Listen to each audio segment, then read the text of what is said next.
మీ car కి best ceramic coating premier care Apexer car detailing studio for contact.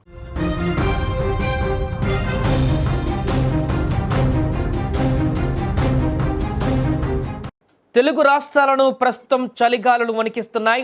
దక్షిణ భారతదేశంపైకి చలిగాలులు వీయడంతో కోస్తా రాయలసీమ ప్రాంతాలలో చలి తీవ్రత ఒక్కసారిగా పెరిగింది. గత 2-3 రోజుల నుంచి అయితే దీని తీవ్రత మరింత ఎక్కువగా కనిపిస్తుంది. మనకు రాత్రి ఉష్ణోగ్రతలు సాధారణం కంటే 3 నుంచి 5 డిగ్రీలు తక్కువగా ఉండడం కూడా ఇక్కడ మనం గమనించవచ్చు.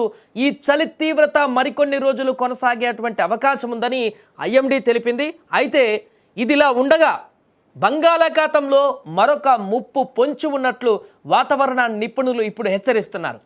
పసిఫిక్ మహాసముద్రం నుంచి వచ్చేటువంటి తేమ గాలుల ప్రభావంతో ఈశాన్య ఋతుపవనాలు బలపడుతున్నాయి. దీని యొక్క ఫలితంగా ఈ నెల 19వ తేదీ 21వ తేదీన దక్షిణ అండమాన్ సముద్రం లేదా ఆగ్నేయ బంగాళాఖాతంలో అల్పపీడనం ఏర్పడనుంది. సో దీంతో ఈ అల్పపీడనం పశ్చిమంగా ప్రయాణించేటువంటి క్రమంలో బలపడి తుఫానుగా కూడా మారే అవకాశం ఉందని కూడా ఇస్రో నిపుణులు అంచనా వేస్తున్నారు.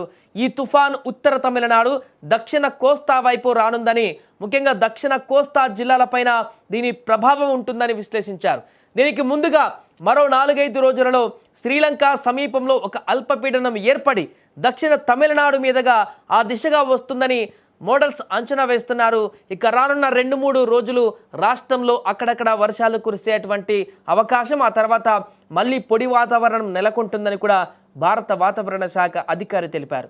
సో దీంతో ఒక్కసారిగా మరొకసారి వర్ష ప్రభావాలు రాష్ట్రం మీద కనపడేటువంటి అవకాశాలు ఉన్న నేపథ్యంలో ప్రజలు మరలా అప్రమత్తంగా ఉండవలసిన పరిస్థితి ఏర్పడింది. ఇప్పటికే మోంతా తుఫాను బారి నుంచి తప్పించుకున్నాము. ఆ యొక్క తుఫాను యొక్క పూర్తి పరిస్థితి కూడా సద్దుమణిగిపోయింది అనుకుంటున్న సందర్భంలోనే మరలా ఇంకొక ముప్పు ఉండేటువంటి అవకాశం ఉందనేటువంటి ఒక అంచనా ప్రస్తుతం వ్యక్తమవుతుంది. ఒకవైపు చలి, మరొక వైపు ఈ యొక్క అల్పపీడనం ఏర్పడి ఇది తుఫానుగా మారేటువంటి అవకాశం ఉందంటూ చెప్తున్నారు. కాబట్టి అది తుఫానుగా మారితే మరలా ఆంధ్రప్రదేశ్ తీర ప్రాంతాలలోని పలు ప్రాంతాలకు ఇప్పుడు తీవ్ర నష్టం చేకూరేటువంటి అవకాశం ఉంటుంది. దీనికి సంబంధించి దానికంటే ముందే దీని ప్రభావంతో 1-2 రోజులు వర్షాలు నమోదయ్యేటువంటి అవకాశం ఉన్నట్టు చెప్తున్నారు. ఆ తర్వాత పొడి వాతావరణం వచ్చిన తర్వాత మరలా 19-20వ తారీఖున ఈ యొక్క అల్పపీడనం తుఫానుగా మారేటువంటి సూచనలు కనిపిస్తున్నాయంటూ చెప్తున్నారు.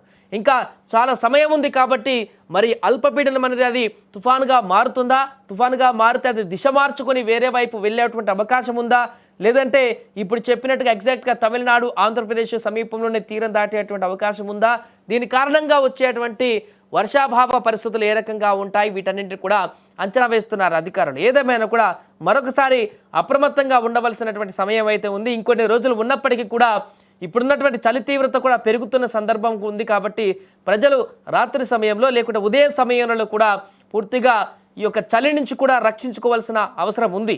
ఇప్పుడిప్పుడే చలి మొదలవుతుంది, చలికాలంలోకి ఎంట్రీ అవుతున్నాము అనుకుంటున్న సందర్భంలోనే విపరీతంగా చలి తీవ్రత పెరుగుతుంది. గత 2-3 రోజుల నుంచి ఆ చలి మరింత పెరిగి విపరీతమైన చలిగాలులు కూడా వీస్తున్నాయి. ఆ యొక్క చలిగాలులు చెవుల్లోకి వెళ్తే ఇబ్బందికరమైనటువంటి పరిస్థితులు ఎక్కువగా ఉంటాయి. కాబట్టి కొంత ప్రజలు జాగ్రత్తగా కూడా ఉండాలంటూ కూడా చెప్తున్నారు.